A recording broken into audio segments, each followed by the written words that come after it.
Right here, right in that next building. In a class. In Dick ethics. Ellsworth. Ethics. Ellsworth ethics class, yeah. It ended up being basically Tony and I against the rest of the class, including Dick Ellsworth. Yeah. We didn't really know each other during that class at all. We were sat on opposite sides, and our entire dialogue was as part of the class discussion, right? Right.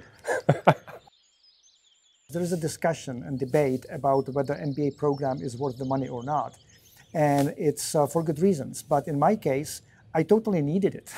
I needed every class. I had absolutely no accounting. You know, almost everyone hates accounting, and I did too, but it was absolutely necessary. I needed it. I am glad I had that. And all of those, I am not a quantitative person, but I had all the classes that I needed to have. And I'm saying it from a perspective of someone who never took a corporate job. So I did not need the title. I did not need one of the best MBAs in the country to have a better salary.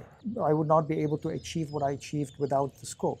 It was almost like a philosophical education as much as a skills education. I mean, clearly we both, coming from outside the business world, we needed to ground ourselves in a lot of fundamentals we knew nothing about. But beyond that, being exposed to the kind of holistic management philosophy of Peter Drucker was very impactful, and for both of us. I mean, we would both fully agree that we run a Peter Drucker company. You know, everything we do has that kind of holistic perspective of looking at all the stakeholders and how the whole system fits together. And I remember we had that big debate in our class as well, because at that time there was kind of a financial-driven class, you know, maximizing shareholder value is the only objective, and then there was a more Drucker half of the class, and it was almost split 50-50. There was a Saturday class. There was a Saturday class that almost ended in a riot. It did.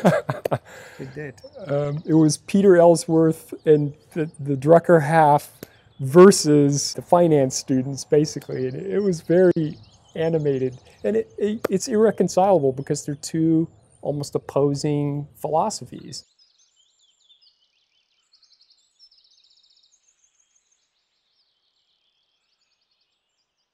We're definitely helping pharma companies to kind of shorten the path to people who can take information about how much better their innovation is, how much better their medicine is, and push it significantly faster forward in the marketplace. That's the core of what we do, that we're helping pharma companies to find people who are scientists, who will buy into their science, who are respected by others, and who will, by the fact that they bought into their science, will influence others to start prescribing or buying into the same thing. And that's another big difference in how we look at things, and it's kind of the big data perspective. When companies would look at a disease area, quote unquote, you know, several years ago, it would be surveying the top 50 high publishers, you know, in a particular space, which doesn't really tell you much about that community as a whole.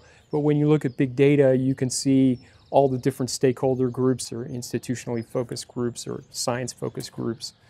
So we have that perspective, and we have the individual data, but also the perspective of how that entire community of individuals works. And it's prescribers and commercial people as well as just the scientists, so the doctors who are treating patients, writing prescriptions. I think the kind of businesses that America wants and needs to be leading in are knowledge businesses. You know, the kind of businesses that Drucker really was focused on towards the end of his life. And the people who run those businesses are smart, educated people. There are a lot of young people. It's a diverse employee population. So yeah, we pay a lot in California for taxes and, you know, all the regulatory stuff that we have to deal with being in California, but you know, that's a cost of doing business if you want to be in the knowledge business, you know, where those skill sets exist. Many people believe that they could be entrepreneurs until they kind of hit the reality of life, and that's also very good education for many people, but you can kind of assess yourself very easily. Do you stress a lot? How do you deal with risk? Can you imagine not having any income leaving the school, not having any income for 12 months. If you fail, do you beat yourself up, or do you just get up and say, you know, it was fun, it didn't work out, let's move on. Part of what you have to do, hopefully while you're still in the program, is think about yourself as sort of a product, right? Where do I want to be in 5 years, and how am I going to get myself there? Do I have the skills I need? What are the steps to get to where I want to go?